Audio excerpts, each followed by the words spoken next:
episode of the Odyssey Podcast. I'm your host, Jeremy Marley. Today, this room is 50% bigger because we've got two guests with us today, and they're both co-founders of Book Feast. So I'm here with Jordan Sitaram and Ryan Mead. Yeah. Thanks for coming in, lads. How are you doing? Thank you. Thanks for having us. That's good stuff. I want to sort of get a sense of, because people are probably wondering, if they haven't heard of it before, what Book of Feast is. Could you sort of just give us a quick run through of what Book of Feast is, and sort of explain it to our listeners? Yeah. So Book of Feast, or the plan of Book of Feast, is to become the Airbnb of the events industry. So we basically connect event organisers to suppliers with a kind of streamlined process on the platform, saving time, money, and it's completely stress-free for everyone involved. There you go. And I sort of want to go into the origin of how you came up with Book of Feast, because how long you sort of developed this during the pandemic, obviously. Yeah. And from my understanding, it came about from issues you were having from another company that you both co-founded together. Yeah, so we had Oz Street Food, big, large food scale sort of events. Yeah. There have been loads of problems in booking suppliers. None of it's very streamlined. We'd have a lot of sort of a large list of suppliers that we would email, and then it'd just be a lot of email ping pong. But it wasn't so much just us. It's what we were hearing from just the general public trying to book, say, one of those suppliers. We would get people email us and go, "Oh, do you know a supplier that could maybe help at our birthday, or help at a wedding, or help at a corporate event?" And then you would send out this expression of interest, and then it would just be email ping pong constantly. So we were, once the pandemic sort of destroyed the business very quickly for us in 2020, we'd obviously had this idea that we wanted to get this platform out there. So we sort of spent the time to do a lot of research and see if we could get something done. And that's basically where it come from. And we also look abroad and see what's trending abroad, see if other things are working over there. So if it can work over there, it can work here. We're always about 10 years behind here, I always feel, maybe even 20. So we tend to look to see if other things can It's work. also kind of built from, prior to that, I was running catering businesses or street food businesses. So my experience of being a supplier, our experience of being an event organizer, and then on the flip side, we're both customers to both of these, say, suppliers and events we attend. So we've got that knowledge, experience, and know-how of each pain point of all three sides. So that's how we've kind of understood and created it to manage it and make sure we're looking after each and every one, the customer, supplier, and the event organizer, as well as the whole kind of ecosystem itself. Yeah, all those different silos. And we'll dive into a bit more of that as far as like the different experiences you guys have. But what I want to ask is, from the point of view, because you mentioned that, like when you had the difficulty due to the pandemic from your previous business, obviously just sort of went belly up. Just literally ended like that. Yeah, right. But so was that the point when you started thinking about Book of Feast, or was it something that had been We're terrible, man. Like we never stop, and I think that's, if you're a creative person like we both are, we're both different in ways that we're creative, but we never stop trying to think, how can we change? How can we innovate? How can we make this business better? We're literally every day about 100, 200 messages, just like boom, boom, boom, boom. And majority of the time, Ryan goes, drag you back, like, let's get something done before you move forward. These ideas, you mean? Like ideas you're coming up with? Because the thing, I'm more the building side of things. I'll try and build it. Because Jordan's not very techie, so I've got to try and figure out if we can. But I have to say, Jordan, can I just finish one thing before we move on to the next thing? So he'll have to pull his head in a little bit. But we've got like a book, just idea after idea after idea. And we have to we try. And that's the thing with Book of Feast. Book of Feast is not just one single idea. It's been a lot of ideas, and we're trying to see if we can put them all into this one platform. We're currently moving things off that platform. That's not really going to work for Book of Feast. So let's maybe separate that and maybe have that as a separate business. But it's he's shocking for ideas.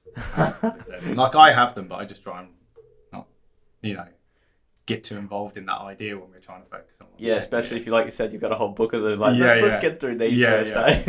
But so I guess what I'm trying to find out is like those ideas you're developing. What was sort of the catalyst? Like, was it very much like when you decided, okay, this business is not, it's no longer viable. Let's really commit to pulling together these ideas for Book of Faces. We did think about because I think when the pandemic first hit, no one really knew what was going on. I was like, okay. Yeah. So we knew that we had maybe 2 months of okay, we're going to have to move that now. We're going to have to shift those events. So we were talking, we're going to shift everything. And then it started obviously getting worse and worse and worse. And I was like, John, this is not going to work. Probably need to. And then we were like, right. I'd actually had surgery. I'd had a knee surgery and a wrist surgery. So I was technically off work anyway. Yeah. And then John was like, well, I'm going to go and maybe look at getting a job. And in that meantime, we'll both put our effort into trying to build this. So I just went full deep dive in how can I find some techie that's going to sort of build this. And we were getting silly money quotes to try and build this. Then I was like, well, this isn't going to happen. We've just lost $70,000, from the street food business. So then we went abroad. So really it was a couple of months after, I would say, where we went, okay, let's put all our effort into this. But when you say put all our effort in, it's a slow burning process. I don't think it would have started being created because we were so flat out. We were expanding from Perth to Melbourne at that time. Yeah. And it was a concept we just spent 2 weeks in Melbourne. So I think it gave us the opportunity to go, okay, cool. Let's not get negative. Let's use it as a positive that we can kind of pivot and create a tech platform rather than... Because I think that's the way we were going to go anyway with, say, the business itself. There was that idea to move it to, into the tech space. It was maybe an idea to keep Oz Street Food as a promotional tool for the tech platform. And that still is, I think that still is the idea. Yeah. However, we're still in the pandemic world where things are still restricted. You don't know if it's going to be, especially with this, government, our state government, you don't know if he's going to change the rules again and right, all face-to-face events cancelled again. But yeah, I think it definitely was, an idea that needed to happen, and the pandemic gave us that perfect opportunity to go, let's just do it. Yeah, well, that's what I was going to ask. Do you think that, we're in 2022 now, do you think you would have, like Book of Feast, do you think it would be at the stage it's at now if there wasn't a pandemic? I don't think so. Okay. It's hard to say, isn't it? Because we were really growing. I think it was still being an idea. Something ticking over like, we need to do that. Just because I said we were having every other week event at Yeager Square, Elizabeth Quay for Cousin Uni at 10,000 people plus turning up, and we were going to Melbourne, which would probably double that. We would have never had time to do it. Yeah, I don't think so. And that's the thing with ideas. It's like I always say to him with the other ideas, you can only do so many. Do you know what I mean? And Book of Feast is such a different thing to a face-to-face event. Like those face-to-face events were technically sort of easy for us in a way because it was just routine, if that made sense. Whereas this is so different. Like you got to build new territory. And you got to find a development team, and you've got to figure out the entire process of the business, how everything single step works on the platform, and that's just a job in itself. Like it was, and we were so full on with the marketing and just the building of each event every week. I think we would have still been in idea stage, to be honest. Yeah, right. Well, can we talk a bit about that? Because like that new territory, what are the things that have been new to you guys versus the doing the Oz Street Food? Like, what are the things that you've had to learn to I'm someone pre-Book of Feast that I'm pretty still am as well. That is super proud to say I'm capable of attaching a PDF to an email. And that's my limits. So going into like when we sat down and had this conversation, so we had another friend who was going to join the team, but as we're having these conversations, Brian and another friend were talking about tech stuff, or even just like languages of programs. And I am not very skillful. We'll get that out. I am not very I understand tech. Yeah, but there's a complete different. I'm there, like they're talking. I'm like, what the hell? Like on the phone, googling a word to go. I got to that sentence, so I got the next one. Let's move on. Then after we had these notes, I had to go read them, study, and then come back and act like I know what this conversation was about because it was my idea, but translated in this into a tech world and kind of into actual business itself. And I'm like, all right. Like I'm swamped in terms of like my mental capability. I need to. Yeah, and so for you, was it kind of just learning the language and learning having an understanding of what's going on? Is that I the main literally so imagine. Or I am that person. Like, yeah. Someone walking into a room with literally like absolutely clueless about absolutely everything. That's me. Like, are you still that way even after going through this journey, or do you? No. I've obviously picked up and knowledge, Okay, and I'm yeah. still learning every day. I'm still like Sure. googling stuff. Like, okay, what's that? But I feel a lot more comfortable, and I think it's taken me time to get to grips of the tech world, I guess. Yeah. Okay. And what about yourself, Ryan? Like, what's been like the biggest learning curve for you? For me, part of it? is letting go of, to be honest with this, like I thought I was, we can build this. You know, like, I'm pretty tech savvy. It shouldn't be too difficult. And then we took on, in terms of not really, I can pick up a lot of stuff, but I haven't personally developed this site, with code myself. That is something I'm never probably going to learn, is the code side of things. I can build websites, fine, but full coded websites, probably not going to be my thing. I'm probably at that point where you can't really teach an old dog new tricks, especially code. And I don't have the time to learn. So we took on a team abroad. I found them through a business group I'm in, and it was like a perfect marriage at the start. It was like brilliant. This guy, he was basically taking on what would you say what his role would have been? Like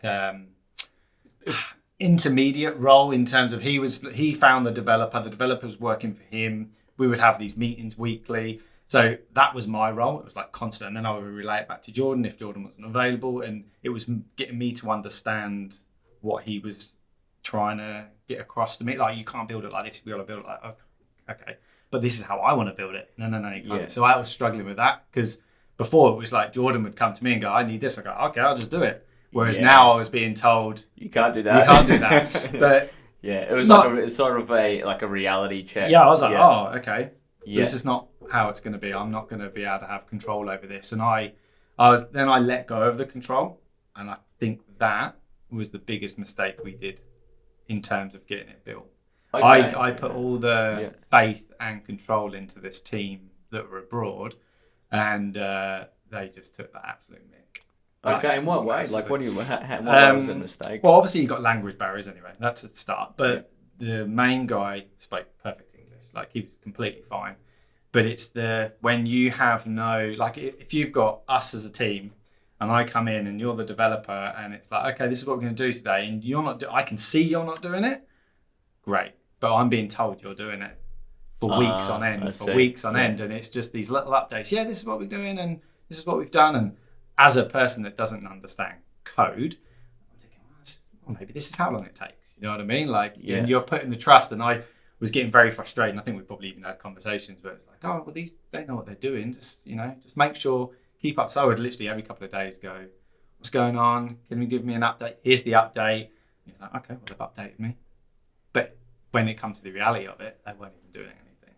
Yeah. So it was like nothing was getting done for months and months and months on end. And then they would go work 4 or 5 days, maybe a week, and go, this is what we've done. And we were figuring it out that they weren't doing anything. And we got other people to look at the platform, and just things weren't working. Lots of bugs in it. And it took maybe 18 months for us to really have the balls to go, do you know what? Enough's enough. We need to sit down and bring in some interns from Perth to go, okay, let's have a look at this site. What do you think of it? And it was just like, it's a mess. Right. Okay. What do you mean it's a mess? We just spent 18 months and a lot of money on this. Yeah. So it was a massive reality check, wasn't it? Huge. Yeah. Huge so how do you navigate that? Do you think that in retrospect it would have been better not to go on with this team, or just the way you managed it, which would have been different? I think it was probably, that's all we knew. Because we were looking here and we looked and researched. What we wanted to build is like $250,000 platform. Right. It's not going to I think that's what scared us, because we didn't have the funds to go, cool, we can get it done here prior to getting it done. And that's that research only come from looking at similar businesses that had built and doing research on how much they spent on this and how much they spent. Jeez, we can't afford that. Yeah. So how are we going to, there's probably no point us even talking to anyone here. So we didn't. So I went abroad and Yeah. you're getting what you and we were getting everything. We were told we were getting everything that we wanted for a fraction of the cost. So obviously, what comes with that is time constraints, language barriers. So you know you're going to come across little stumbling blocks. Yeah, but you were expecting that anyway. Like, Yeah. it's not to that extent. But I wasn't of course. expecting it to never work Sure. Yeah, and it never be a finished product. Yeah. And wasting of. It was a waste of time, but I think it was also a learning lesson for both of us as a business, that how when we do move forward, this is the best way we know now of how to conduct ourselves, as well as we did learn a lot of technical stuff in terms of the processes. So for me anyway, you look at a platform, you just click, book, done. But there's so many like interlinks that have talked out the customer, supplier, all these kind of chats, all this, the booking, the payments. Yeah, a lot of moving parts. Yeah, you just think because you see another platform doing it, it's that simple. Yeah. But it's But clearly a lot of work and development has gone in behind the scenes. Yeah. Yeah. and it's helped us to fight, like, because we wanted this, and now we've learned it's a lot better to bring it in, make it a lot more simpler. The usability of the platform is key to it all. I don't think that's the case of us. We've learned this. They told us we could have this, but they couldn't deliver what they told us we could have. And then they kept saying, we're moving the goalpost. But when you've got, say, when you're being told, for example, if you came to me and you said, I want this website built, and I go, okay, it's going to be 2 months. Well, this is how long it's going to cost, how much it's going to cost, this is how long it's going to take. And then it takes 6 months. In those extra months, you're going to be sitting there with your business partner, you're going to go, we could probably add this feature. You know, like, because you're innovating in your head, especially me and Jordan, the type of people we are. So we're like, so then you speak to them again, you go, we want to maybe think about doing this. And they're like, okay, yeah, we can do that. And then when it comes to the end, they're like, you kept changing it. I was like, because you took so long, look, we're innovating as we're moving along. If you'd have just given us a product in 2-3 months, we would have gone, right, we got that product. No. Then we can innovate on top of that. But we did keep innovating as we go on because it kept taking so long. Like, you're not just going to sit there and go, just wait. Yeah. You're constantly, as a business person, especially the people we are, we're like, okay, what else can we add? How can we change things? How can we make it better? And obviously that was because they were doing nothing.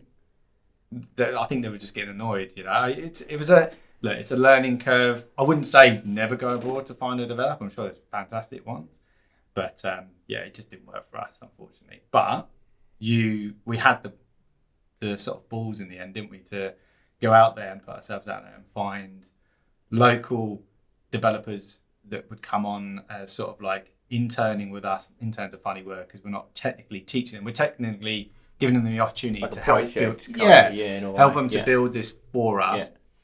I was like, we are not getting anyone. I was like, well, we didn't sell it as you're just working for us. We sold it as a point of with the connections we have in Perth, that it's an opportunity for them to have something on their CV, just because a lot of companies look for the experience, so they can say they've joined Bookerbee's team, built that platform up, and then we give them opportunity to move on, and we can start referring their skills to other companies. So we've had 2 interns who've come up and actually got full-time jobs now from the opportunity. So it works for us, and it helps support them at the same time, and that's the kind of what we kind of. And I'll tell you what, having them sat next to you and literally going, this is not how you. And I'm like, okay. And that was a good learning curve for me as well, because I thought, I'll be running this thing. I wasn't running the team. They were running it. Literally, one of the guys. They knew what they were doing. One of the guys, young guy, and he wasn't a back-end developer, a front-end developer, a guy called Rutan. Just very, like, how old was Rutan? 21, 22, maybe? And just so confident, just so knowledgeable about every single thing. And then the other guys at the back end, like, it just made things easier. And they were going, look, okay, let's try and fix it. This is how we're going to... They tried to fix our platform off the other guys. We tried to take it off them and go, right, we're going to fix it here in Perth. And it probably wasn't... It was going to take too long to get that, and then there might have still been problems with it.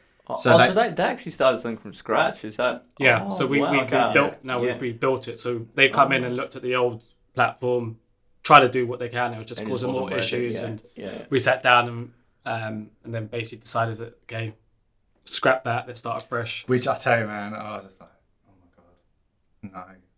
18 months. I was like, I don't want to let it go. Surely we can salvage this platform that we've had for 18 months. Surely it's salvageable. And then it was like, no, we won't. And then I was like, yeah, we will. And then it was like, right, just Call it quits. Yeah. And we were even like, right, we need a Zoom call with the old developers. I'm on my mind, and it's just not even worth trying. It's just gotta let it go. Sometimes it's difficult, but you're probably not going to get your money back. I'm just going to get angry on a Zoom call, and you're not going to get anywhere. So you just might as well put all your energy into focusing on what you can focus on. Yeah. And they built this platform in 2 weeks. Gee whiz, 2 weeks. And they are working. Now it doesn't have every feature that we want. 90% there, but we're still building in the back end now. Ryan and his team are doing it as the way the coded side of building the whole complete platform. But it was scary or funny, and we at times felt really stupid that. Oh no, trust me, I definitely feel stupid. I'm like, oh my god, I could have literally just 18 months ago in 2 weeks. It's just Well, because I want to ask that, like, for people who, I mean, even yourself, Ryan, even though you said your knowledge was limited, but it was better than Jordan's. Yeah. But everyone says. But I guess how do you have that transparency between a developer? Like, how do you develop a good relationship with the developer when you do want to have that kind of creation process made when you don't have that knowledge? Like, how do you have that, I guess, accountability and transparency to know what they're actually doing? Like, what's your advice to go about doing that? Abroad, you're gonna guys from the Plus. Where are they from? James. They had the problem with an app, and I think even a bigger company, you go abroad, that you just don't know what's going on. I just think it's very hard trusting abroad. I think look local. It's the best decision we ever did because they are these young developers. They want to prove themselves, and they were just so confident that this is what you can do, this is what you can't do, this is what we want. And it was just brilliant. I don't like. So, like, you're saying, like, even though you can't necessarily, they're telling you things you don't necessarily understand the full extent of what's going on, because they hear, like, their reputation's on the line effectively, like that. There is that kind of level of accountability. Yeah, I think so. Yeah. Whereas I think abroad there's none. Right. Yeah. I've had great stories from people I've met who've got teams in abroad, and they said it's the best thing everything they've done for their platform. But I guess it's all individual, and whoever you're working with as teams, companies around the world, it's just our personal experience. I think eventually you'd probably go abroad because it still all comes down to money again. Because I'm sure you can pay for fantastic developers abroad, but we were on such tight budget, in terms of building it. We just lost 70 grand. The business has shut down. We weren't making any money. It's like, right, how are we going to build this for literally next to nothing and get a product out of it? Found someone who says, we can build it for this price. You're like, oh, amazing. So, and I knew the guy. I knew the guy from a business group, so I trusted him. I saw his work. I was like, this is perfect. I had a relationship with him beforehand. I was like, surely there's account. There was none really. Right. Which is such a shame, because it's like, I'm not going to fall out with the guy. I'm not going to definitely recommend his business again. But we've had such a good relationship with these young developers in local. It's been brilliant, to be honest. And there's massive accountability there because they've got their name on it. Yeah. They're going to use. This is what I've done for this company. And we've said to them, everything. This is all because of what you've done. You know what I mean? It's our idea, but if we hadn't taken you guys on, if you hadn't built this for us in 3 weeks, it wouldn't be in the positions you probably wouldn't be talking to us. Right. Do you know what I mean? Because you wouldn't have seen the stories, or the news wouldn't have picked it up. So it's really all on them. So they love it. I think it's good for them.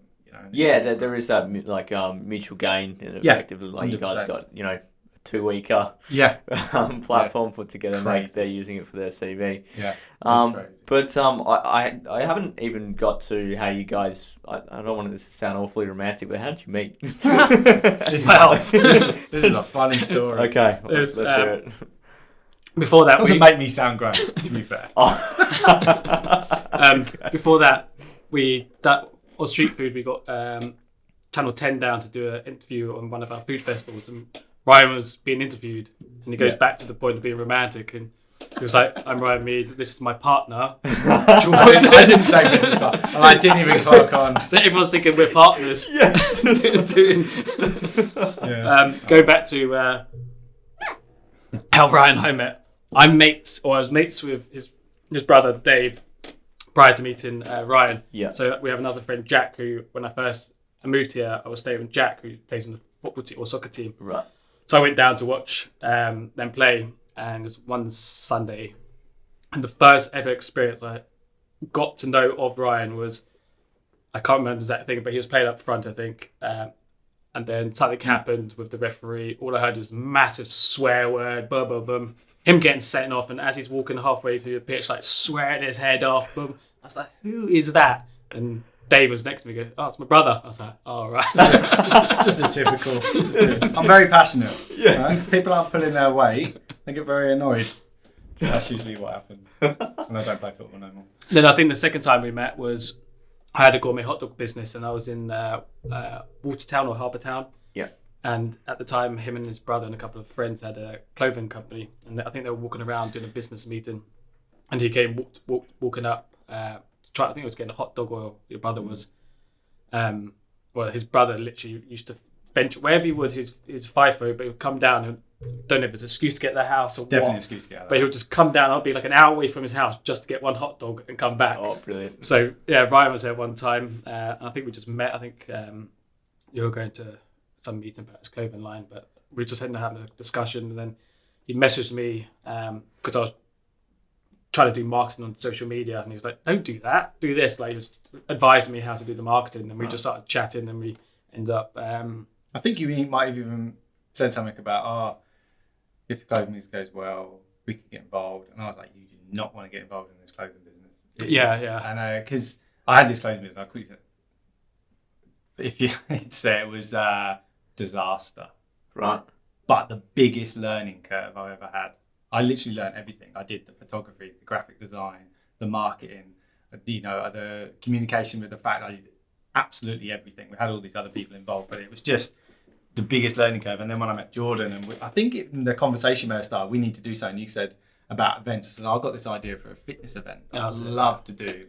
My wife is sort of quite well known in the fitness industry, and I was like, we've got a perfect opportunity. We could use her and this and that. And he said, I've got this idea for a food festival business.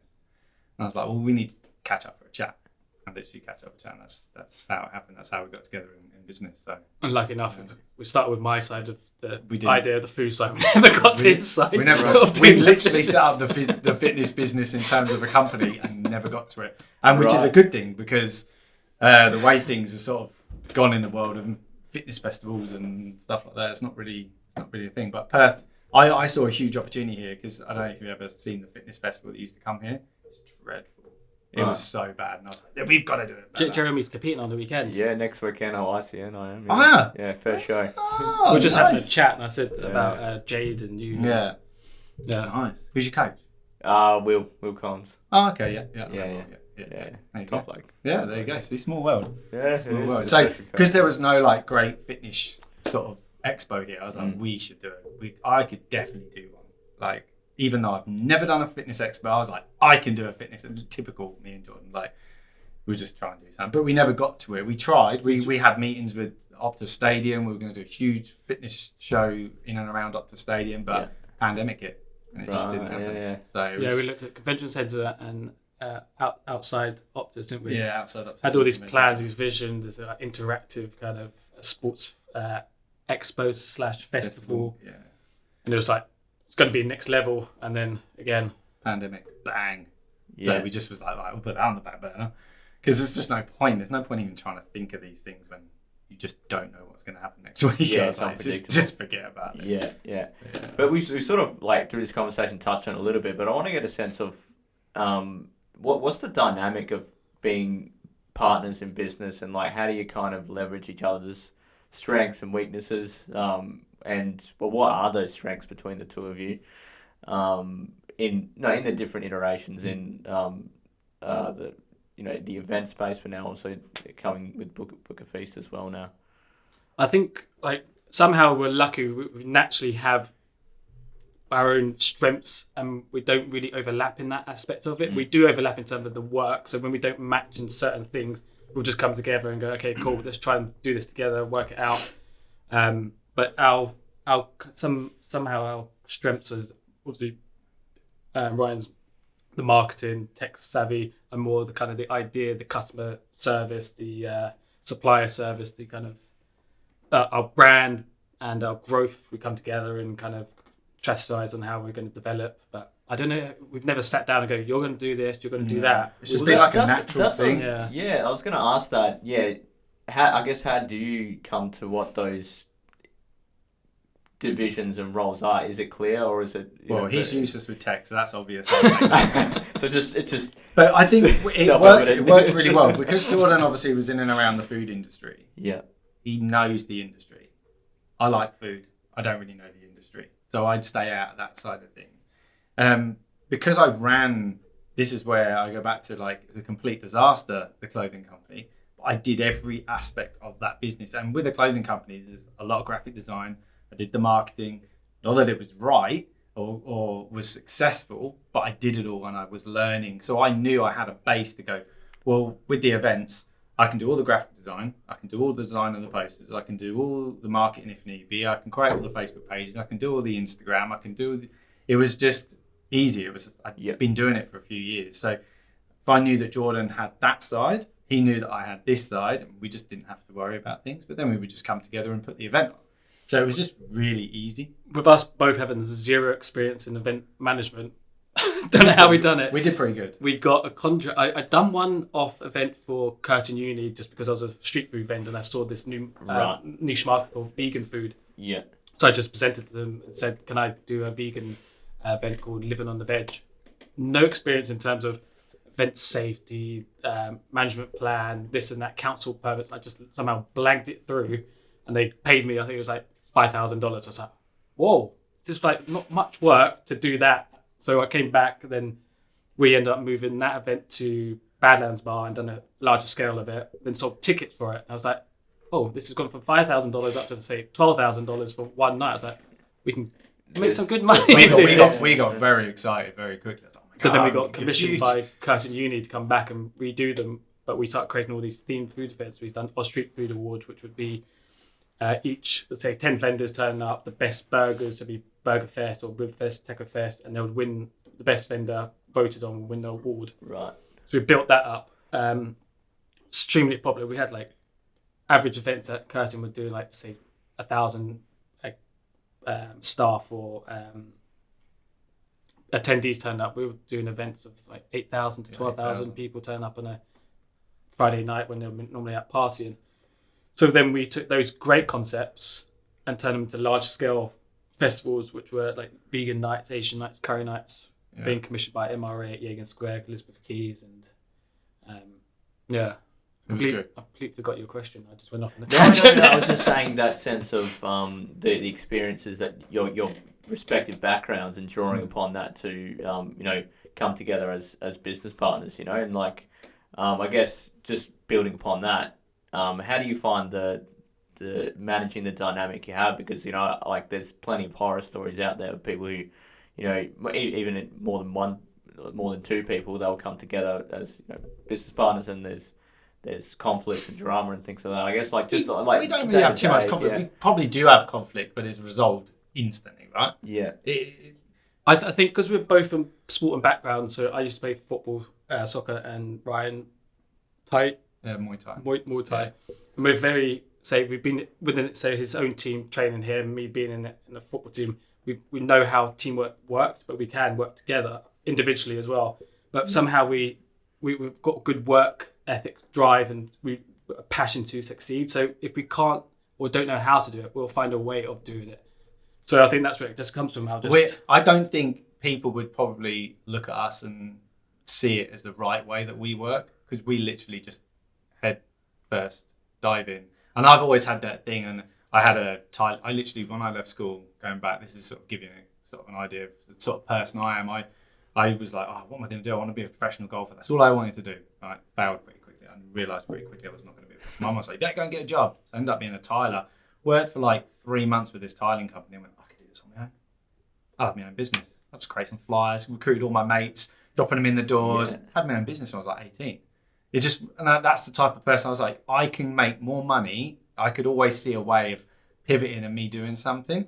So then when it comes to like this whole thing with me and Jordan. It was just like, well, we dive in pretty quickly, and I think a lot of people are seen as like quite disaster sort of way of doing business. But if you run, you usually get there quicker. You might fall over, but when you're falling over, you're usually learning along the way. So you know, I always think if you can do it quickly, you know, usually you get your product out there. You fail fast, but you learn from your mistakes constantly.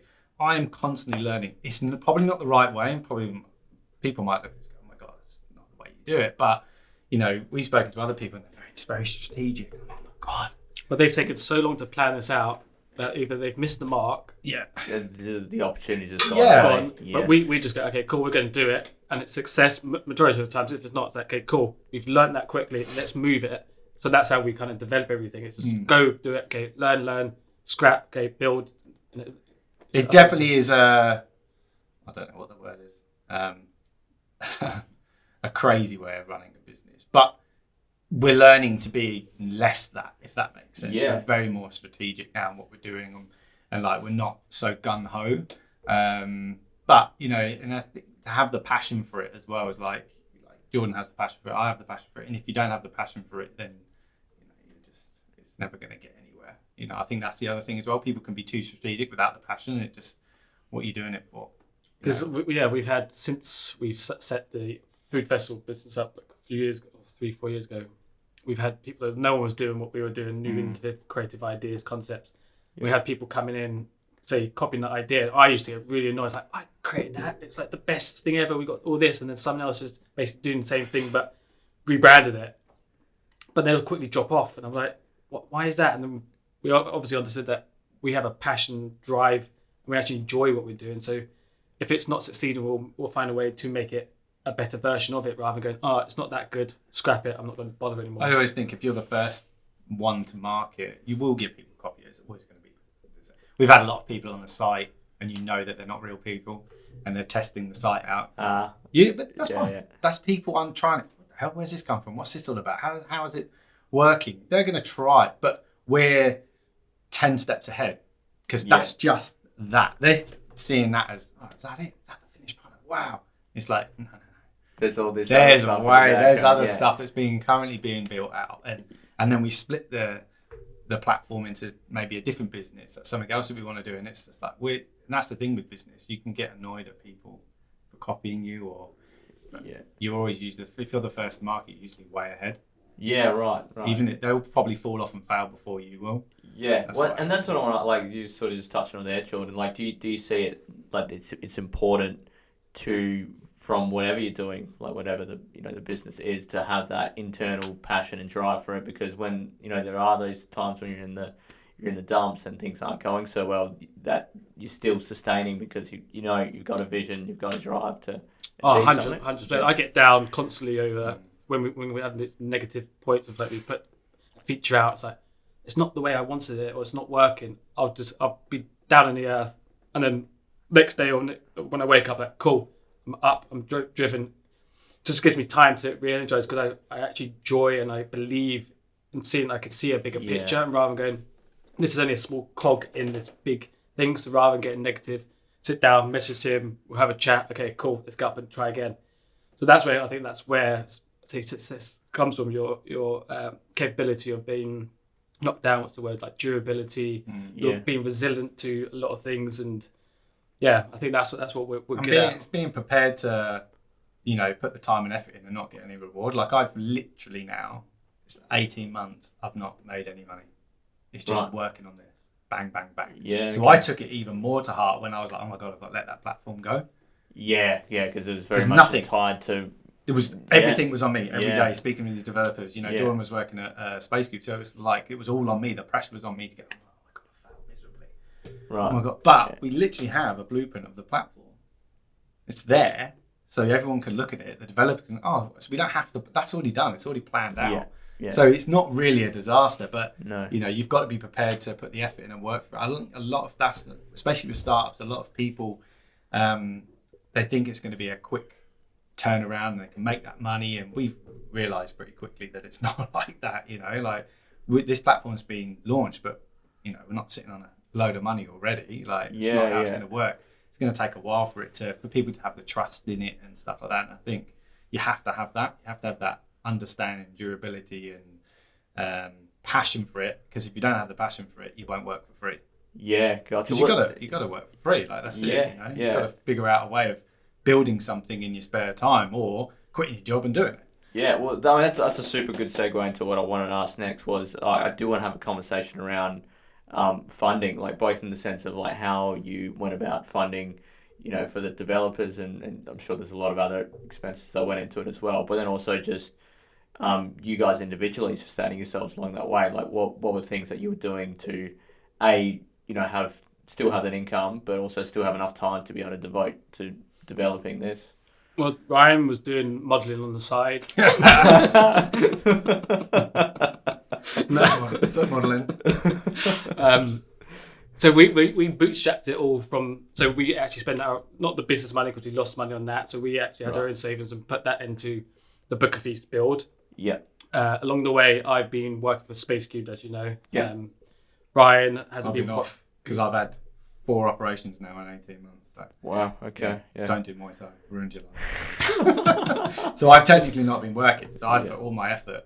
I haven't been able to get a job. So it's one of those things that, you know, it's sort of been a blessing and also a curse because I quite like to make some money, but it gives you the time. Yeah, it gives you the time. But, you know, I've got a kid and a house and, you know, a wife, and it's just like there's a lot of pressure there to get this, you know, sort of finished and making money. But I've got 2 dogs as well. Yes, the stress there. Yeah, well, Jake. He's got that stress too. Yeah. But, you know, like for example, like coming up, I'm going to hopefully start doing a bit of work with sort of a marketing company. So I want to learn a little bit more.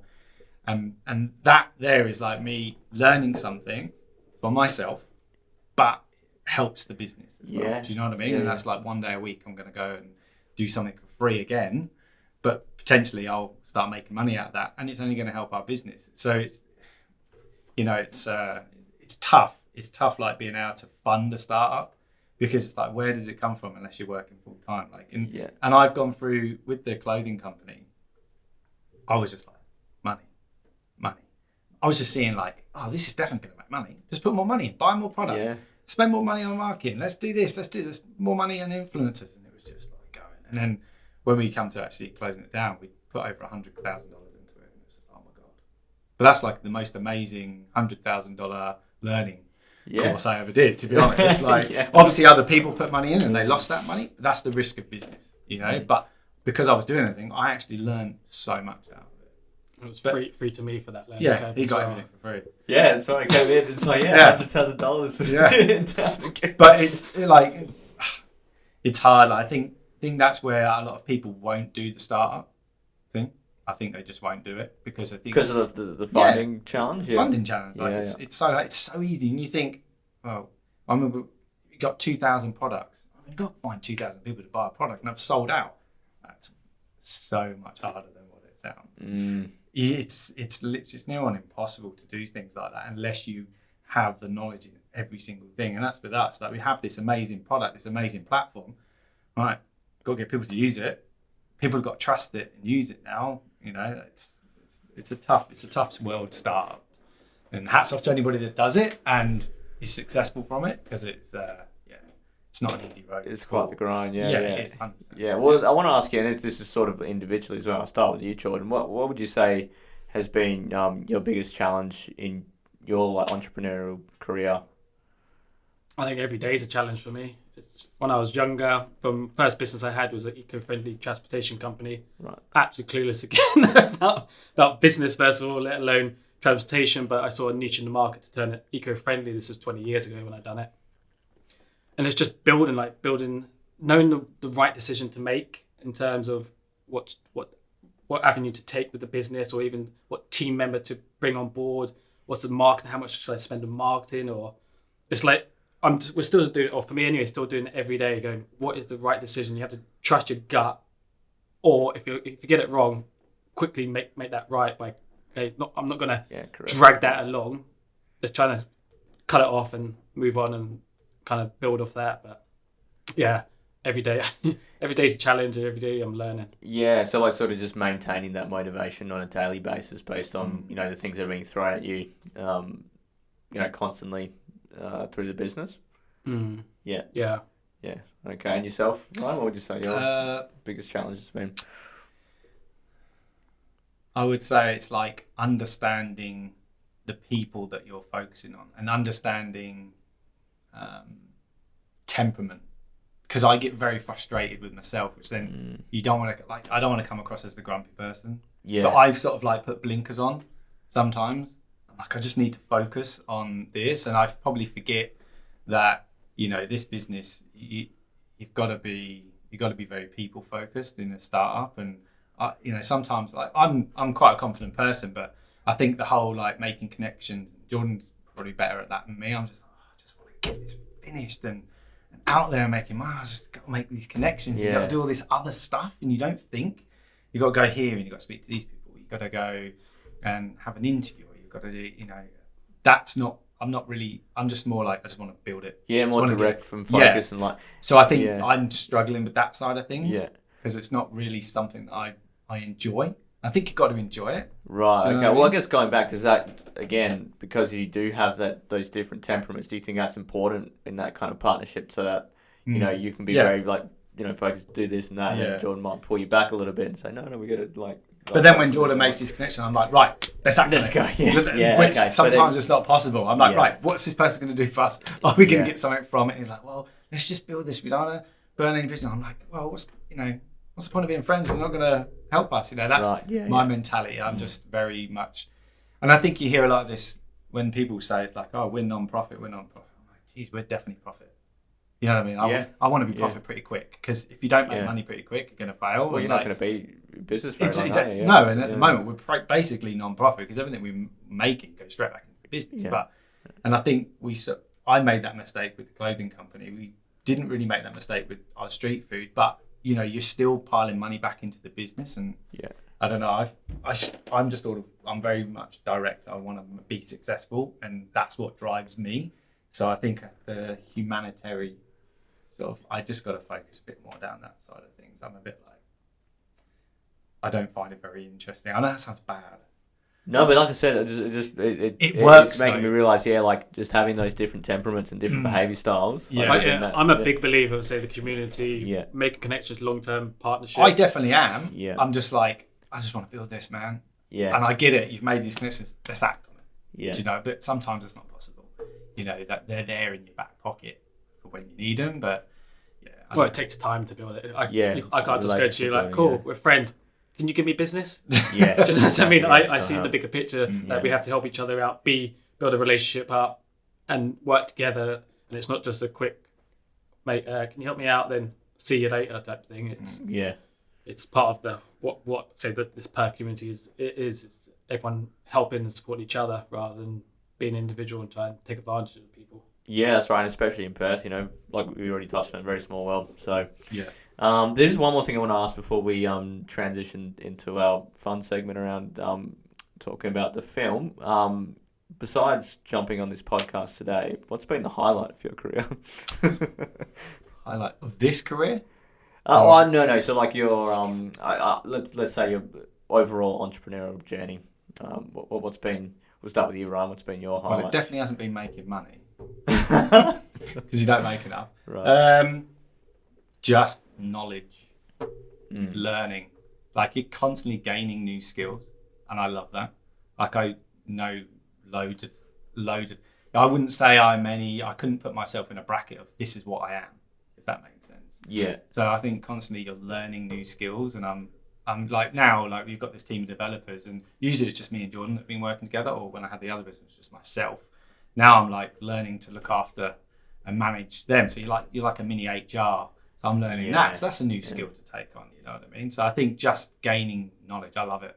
I love learning new stuff, especially about tech. If I can learn anything about marketing or Facebook, Instagram, like, is there any new things you can learn? Anything new I can learn about graphic design? I love it. So if I'm learning off these guys, they're showing me new stuff. I'm like, oh, I'll take that. Thank you very much. It's just free knowledge. Like, I think knowledge is key. It's just so underrated, and I think people stick in their little lane too much. And I think you can branch out and learn more stuff. That's what I've done, and I love it. I think it's great. That's what I would say. Yeah, brilliant. And yourself, Jordan? What's been your biggest highlight of your journey?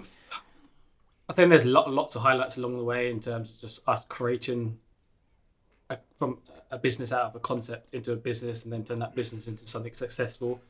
That's a highlight. But I think just as a personal point, it's just, I think, just going back to that personality, or that drive to succeed, and having that in me constantly, from the ups and downs, losing the business to going on, cool, let's go and build a new one, let's create that. I think it's just that core inner strength and that resilience to keep going and not giving up. I think that's something I'm kind of proud of.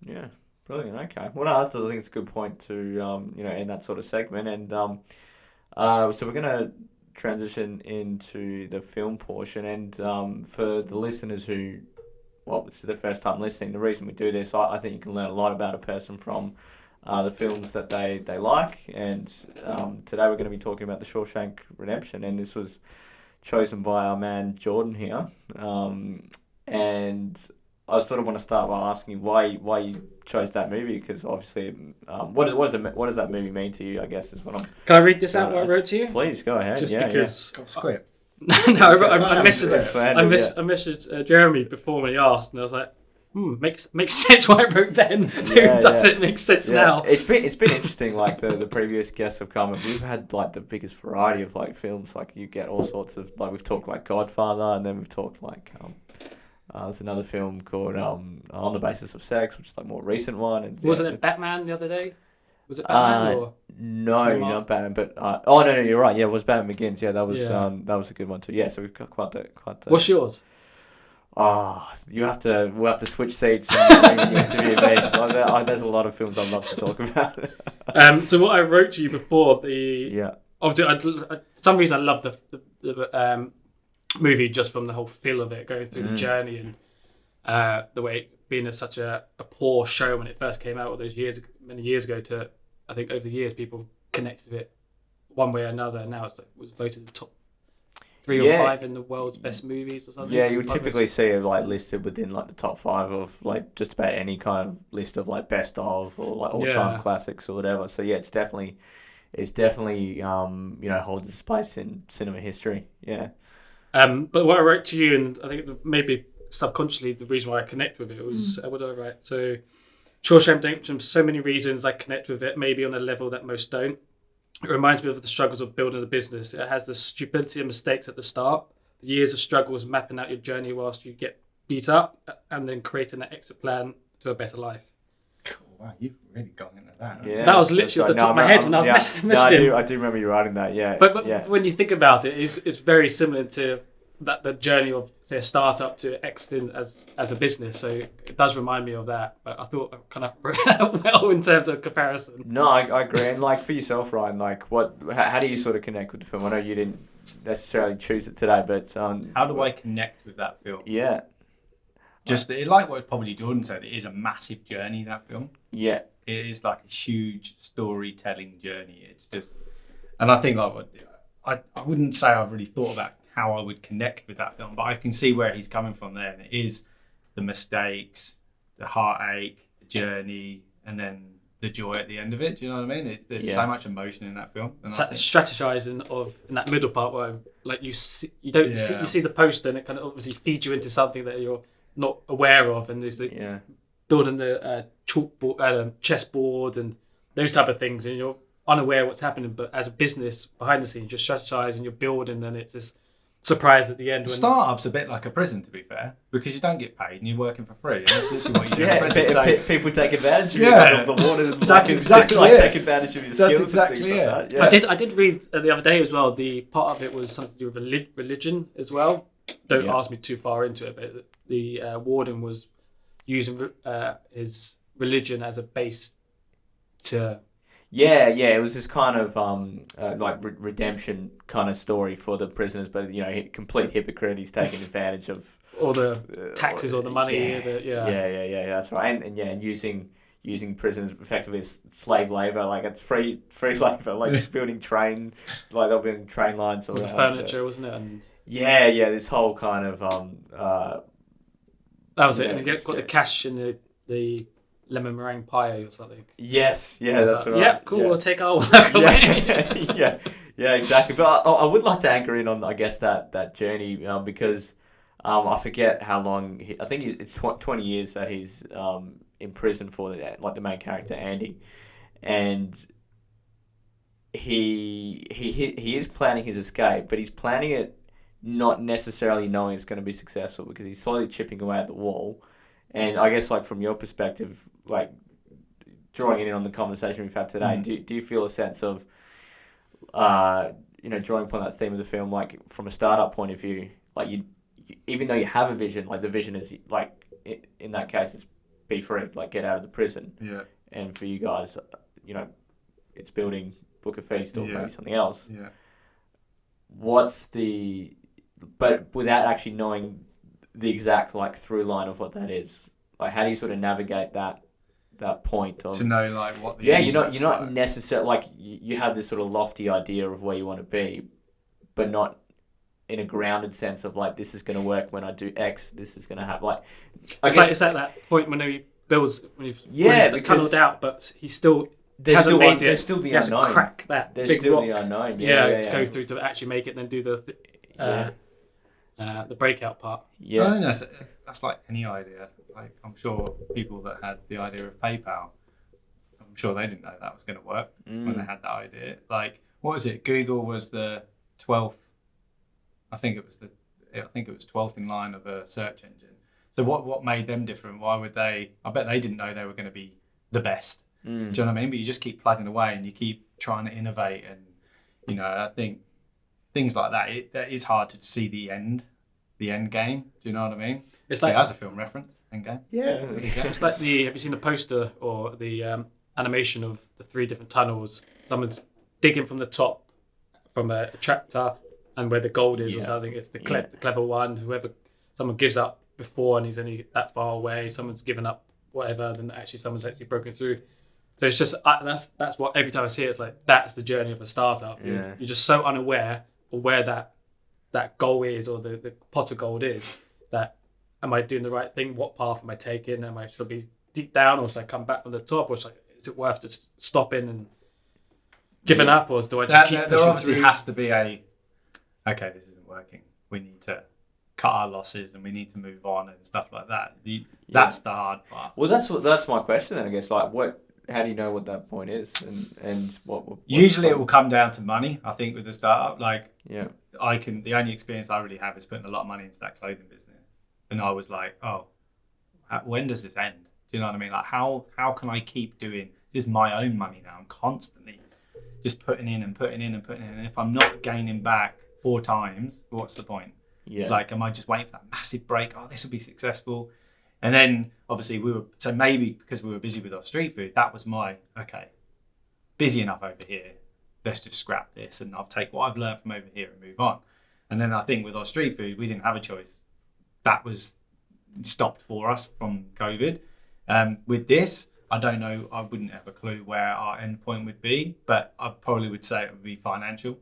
We would have to set a goal of this is because we have started doing that. We set like 3-month goals. This is where we want to be in 3 months. And if our marketing hasn't got to this point in 3 months, we need to flip it and we need to change it, because we're not pumping loads of money into this. So we've got to, pivot correctly.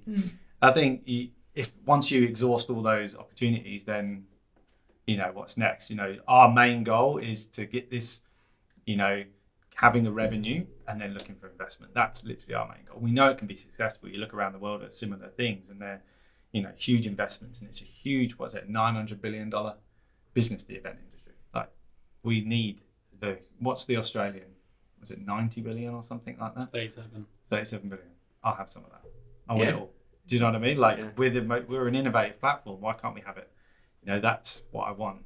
I know it sounds ridiculous that I want that, but why not? No, but a share of that. This goes back to when we were doing our pitch deck. I was speaking to one of the investors in Perth, and like the way we present it, or were presenting it, was this kind of like, it's 900 billion and it's 37 billion in Australia. It's like, and you only want this bit of that. Why don't you get that of this? Meaning, targets your small market and do that well, and grab a big portion of it, knowing that if you can do that, then we can go larger, rather than going, I'm going to get something that of this, and there's no way you've proven yourself. Okay. Yeah. So and it that's made like sense it- to yeah, how when we were going through, and I was like, okay, let's bring it back down, make it more simple, improve it on a smaller scale. Because if we can do it on a smaller scale, then we can actually grow the company into something larger. And I think Perth's a perfect place for it, because if it can work in Perth, it can literally work anywhere. Perth is hard; it's so small. Oh, yeah. Yeah. And like, if you were doing Facebook ads, like your reach is tiny. Like if you're over in America, you put an ad out and it just makes you money. Like it's easy. Whereas here, it's hard to get that reach. And I feel like if you can be successful here in Perth, it can work. So I think if we can focus, here in Perth and take the entire, I know it sounds crazy and sort of like rude, I suppose, for the market, but we want to take that market and have it as ours, and So like, it's a good testing ground, in other words, like to be doing it. Because like, I mean, you guys might know a bit about this from like a tech point of view, but isn't it true that a lot of companies come here literally to test things and like, okay, if it works here, then it'll work elsewhere. Yeah. And that was a bit like with our street food. Like we tested. This is how we did. We tested events at Curtin Uni. If they could be successful in Curtin, where you've got no train line there, it's sort of it's only a uni. It's sort of isolated. You've got the little community. If it's successful there, if we can move the success there to Yagan Square, it's definitely going to be successful there. And then if it's successful there, let's take it to Melbourne. Yeah, because it's definitely going to be successful over there. And that thing with the event industry here, if there's a little cloud, people are, because it's Perth, because it's always sunny. Yeah. Whereas in Melbourne, they'll go anywhere. They're just constantly out. So you know that it can always be successful there. People love it over there. It's crazy. So that's where we were pivoting with that, and it's sort of a similar thing. If this business can be successful here, why not? It can't take over Australia. That's the goal. So, yeah, good stuff. Well, look, guys, that's all we have time for. And you sure? I've got 15 more minutes. Just rambling. No, but like I've really enjoyed this conversation, and I feel like I say this to just about all the guests, but I really need to get you guys back, because I think we've only scratched the surface of what we can talk about. But before we close it off, how can we find you guys effectively and learn more about Book a Feast? Probably LinkedIn's your best, but yeah, you can find us anywhere. Yeah, personal LinkedIn. Ryan and I, we have our website, which is bookafeast.com.au. Facebook pages, but yeah, it's Book a Feast everywhere. So you got to type in, and you'll find us. But any corporate company that needs catering for any event, give us a chance. We'll show you how easy the platform is to use. And it's not just corporate. We do birthday parties, weddings, special occasions, and it's from catering to mobile bars. And we're going to build the platform out to be a 360 booking platform, so you can have photography, florist, gazebos, tents, whatever. But that's the aim for it. Beautiful. That sounds good. And we're planning to do virtual events. So in this modern world, how teams are working from home, that we can still bring the businesses together. So we'll potentially start building out virtual events with meal kits. So be cooking from home, so you can have your team each individually on the Zoom, and they're all cooking along with the cooking classes. So we're developing that as well, just for the modern times. Fantastic. That sounds really exciting. We're busy. Clearly, good. Well, again, thanks for coming in, gents. No, thank you. Really nice chat. You too. Thank you. Thanks, mate. Cheers.